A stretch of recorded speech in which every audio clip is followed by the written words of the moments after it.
In this video, we're going to be taking a look at the infamous Star Wars The Vintage Collection Carbon Freezing Chamber. Hi there, Star Wars collectors, and welcome to another Bossk's Bounty video. And as I mentioned in the intro, we're going to be taking a look at the infamous Vintage Collection Carbon Freezing Chamber. Is it a playset? Is it a diorama? Is it just a figure stand for you to place your figures on? We're going to find out in this video. But before we do that, if you wouldn't mind just dropping a like down below, it really does help the video and the channel, regardless of whether you like the playset or not. And with all that being said, let's just take a look at the box first and foremost. Now, as far as the box goes, I do like the Vintage Collection packaging. I always do. Obviously the racetrack design, we've got the Empire Strikes Back logo.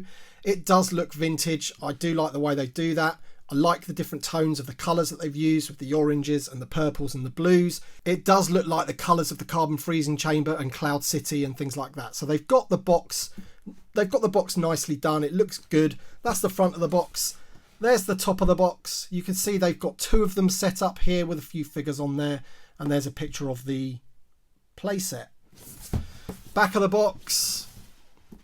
We've got the Vintage Collection logo down there, Disney and Hasbro there, and exactly the same image there. You can also see that there is included a carded Stormtrooper.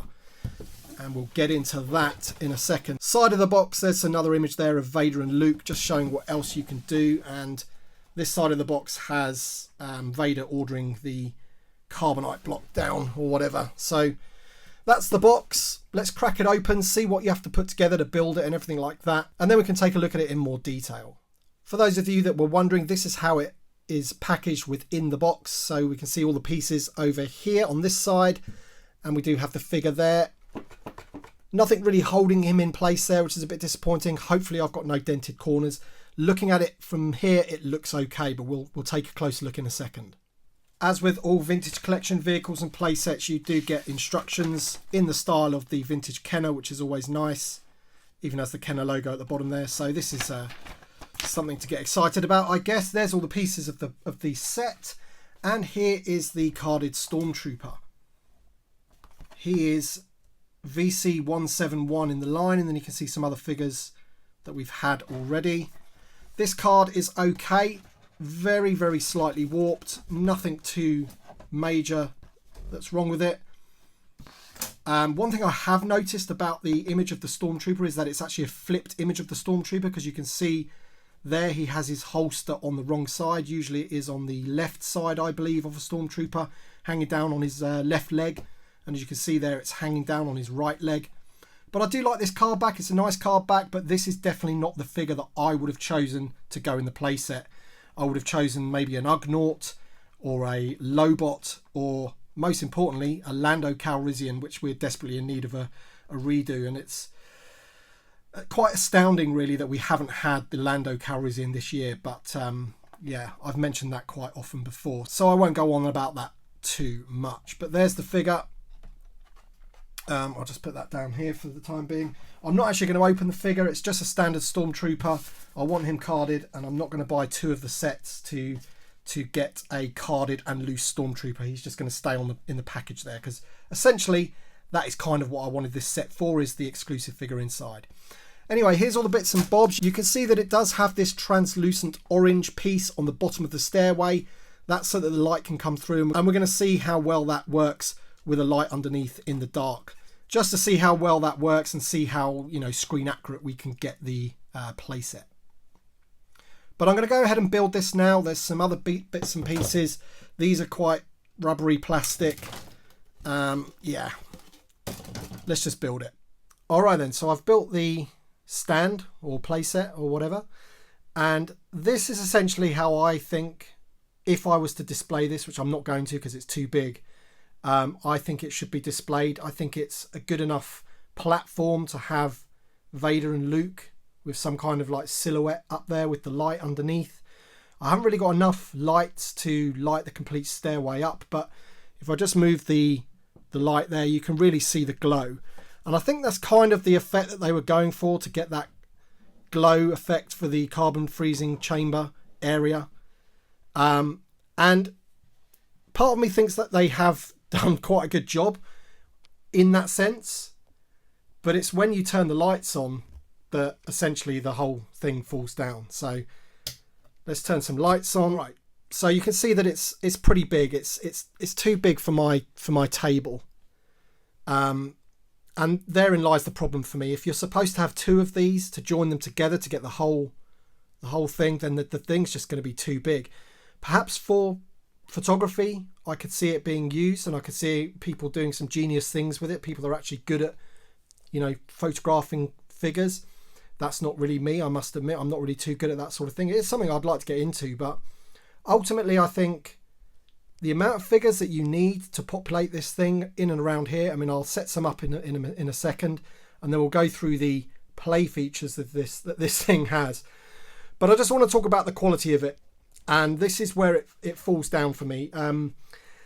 For me, the vintage collection should be something of quality. It's a higher price point, and it is very rickety. I mean, this leg isn't even long enough to support anything. It's standing up on the other four legs. This leg isn't touching the ground. It makes the whole thing a little bit wobbly. This cage thing is rubbery plastic. It doesn't, it just does not scream quality. But I can see what they were trying to do. I just think the execution is not great.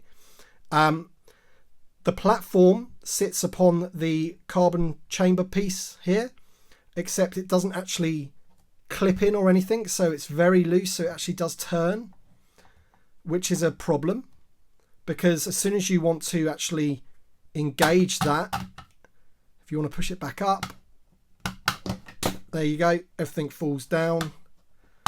It's just very rickety. The stairs at the top do sit on a little ridge, so they kind of clip in, but again, they are just kind of resting there. And that for me is just, the vintage collection. When you look at some of the other stuff that they've given us, things like the assault tank and the skiff, the level of quality that you've got with those, even as far as I would say the Jabba's Palace is reasonable quality. The Tantive 4 that's coming up, that looks like a quality piece. I mean, of course, it's just plastic, but it looks like it's been done with a bit of care and attention. This to me it's just a bit plastic. Let's be frank about it.